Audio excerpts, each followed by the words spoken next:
So let's talk about the Division 2 developers and how they've been responding to the community's complaints, specifically about the XP cap during the 3x XP event that's running from September 3rd to September 10th.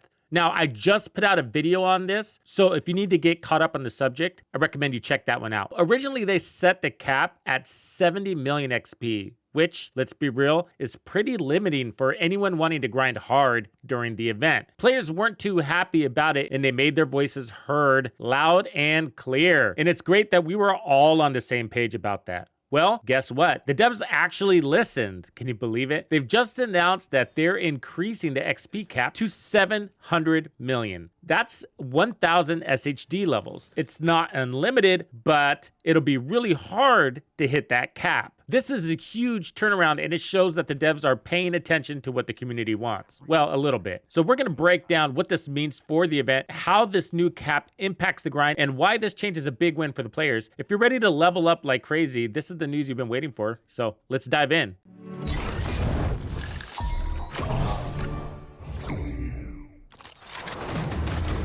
Piece of shit wristwatch. So this is the tweet from Daria responding, saying that they're going to increase the cap from 70 million to 700 million. So that's from 100 SHD levels to 1,000. Pretty nice. 70 million 100 levels can be reached in a single day, believe it or not. Why don't we get XP boosters during the season as an event itself? That's what the players want, and it seems like it's an easy thing to fill in some space in our very long season calendar, which is 4 months, and it turns out they have listened. I don't recall seeing this before, but it's here now. So at the tail end of the event, after the golden bullet, so they're not running simultaneously, but in 3 weeks from now, we are gonna get a 5XP event. Interesting timing. So this would run for a week and it's 3 weeks out. So that's 1 month. Quick calculations. That would drive us directly to the end of September. So if you head into Keener's office here, you can see that he's been busy with his plans. And there's a sticky note in here that says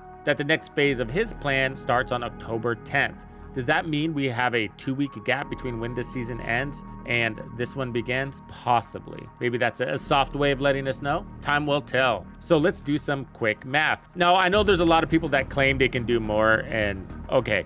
But on average, a solo player with all directives, whether they're playing on challenging or heroic, whether they're doing public executions or control points, they're gonna average between 14 and 21 SHD levels per hour. Now, if you play in a group, you can bump that a little bit more because there's gonna be more kill XP and accolades on the table. But the activities themselves are gonna stay the same. So we'll just round that to 20. So if a solo player can achieve up to 20 SHD levels per hour using XP farms, it would take them 50 hours to reach 1,000 shade levels. So let's put that into perspective. If a player spreads their grind over a full 7 days, they would need to play approximately 7.14 hours per day and achieve about 143 shade levels per day to reach that 1,000 shade levels in a week. So is a 1,000 shade level cap reasonable? Well, whether the community finds the grind reasonable really depends on the type of player and their expectations. So let's break that down. So for hardcore players, I think, yeah, they'll probably find that reasonable. Hardcore grinders live for these XP events, and 7 hours a day of farming to achieve 1,000 shade levels might feel like, well, an exciting challenge. For these players, maximizing XP gains during events is part of the fun, and hitting big milestones quickly is something they thrive on. For casual players, no, it's likely too much. They're probably fine with the original 70 million. Casual players might see 7 hours a day as overwhelming or unrealistic, especially if they have limited time to play. 1,000 shade levels would be out of reach. So the question is, would they feel left out of the full benefits of the event? And if I were to speculate, I would say no. I mean, XP events are in just about every game out there except for the Division 2, and now we have one or two of them. Sort of. You take advantage of what you can. If you're a casual player, you go for what you can. If you're a hardcore player, you reap it all the way. But then there's that player in the middle, the one that's trying to meet the benchmarks of the game. And one of those is getting to watch level 1,000. And the reason why you want to get to watch level 1000 is because it's going to allow you to maximize all the nodes on your watch. That will put you on par with all of the builds that are being recommended or being used in the game. It's going to make you a more efficient player and a more efficient teammate. The biggest one is probably the crit factor. It's really hard to get enough crits on your builds. So on the offensive nodes, they're going to help you get there more easily. And that's going to free up more space for whatever else you want on your build, whether that's more crits or other utilities and even some defense. Then the benchmark from there is, I believe it's 2000, where you reach the cap for the health on your watch, which is a 60,000 health benefit. So once you get that, then you've basically fully utilized your watch. After that, it's all about scavenging points down here. So any XP you earn gives you 1 SHD point, and that SHD point gets allocated to any of these nodes. But once your nodes are full, it's going to go directly to your scavenging points. And then you use those scavenging points to buy any of these resources that you need. And those resources are extremely important for any of the 3 benches that we have in the game. So we have a crafting bench, an optimization bench, and an expertise bench. And these are all called the tinkering system basically now.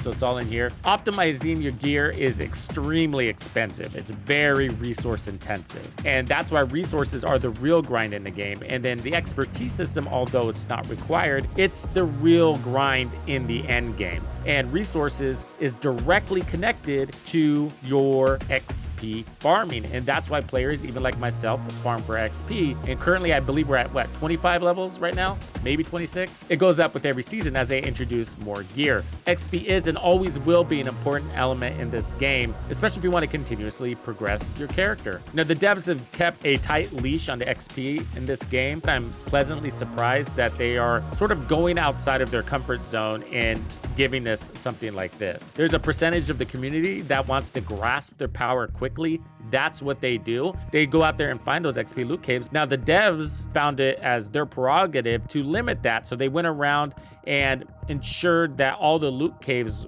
were shut down because, you know, loot caves are somewhat exploits. Not every loot cave is, but some of them were. The good ones were. And so they shut those down, and then they made sure that every activity nets the same or close to the same amount of XP per hour. So some things were buffed, some things were nerfed. Now, not everything will do that. For example, if you play Legendary, Legendary is not going to give you the same XP per hour as if you were farming zonally. So we don't really have a true XP farm in the game, but we make the best of what we do have. And so one of the best ways to farm XP in this game is by completing the public executions over and over and over again. And many people choose to do that on challenging difficulty. And there's several different ways to do it, but I like doing it with an Eclipse Protocol build. And doing that, you can get approximately 20 levels per hour. You can also get 20 levels per hour doing heroic control points and get much, much more, like better loot. Which one is better really depends on the person and their experience, but more importantly, access to builds. And that's why I always say that the best XP farm in this game isn't really an activity, it's a build. But if you're new to the game, I say drop down to challenging, put on 4 or 5 directives, run an Eclipse build, and clear those public executions back to back to back. And it's not super boring doing that activity either. It's kind of fun. So if you are new or a returning player to this game, I have a whole playlist dedicated with updated guides in depth, every chapter you need in your Division 2 gameplay. So be sure to head over there and check that out. Otherwise, sound off. What do you think about the devs and this 700 million or 1000 SHD cap? Is it good, or do they need to just remove the cap altogether? Thank you for hanging out with me today. My name is Tuxedo Bandido. That's Tito Bandido. What's crack-a-lackin'? This was another episode of The Division 2. If you found this video helpful, subscribe, like, and turn on notifications to ensure you don't miss out on the fantastic experiences waiting for you in The Division 2. And if you like builds like this, check out the recommended build video I have here for you. If you have anything you want to see covered, be sure to let me know in the comments below. And thank you to all the channel members and donors who make everything possible. Tux Nation wouldn't be without you. When you buy a game from Ubisoft, enter the creator code Tuxedo Bandido to support the channel. Easy peasy. Now maybe this cheapskate can afford to sign me up for that dating app I've had my eyes on.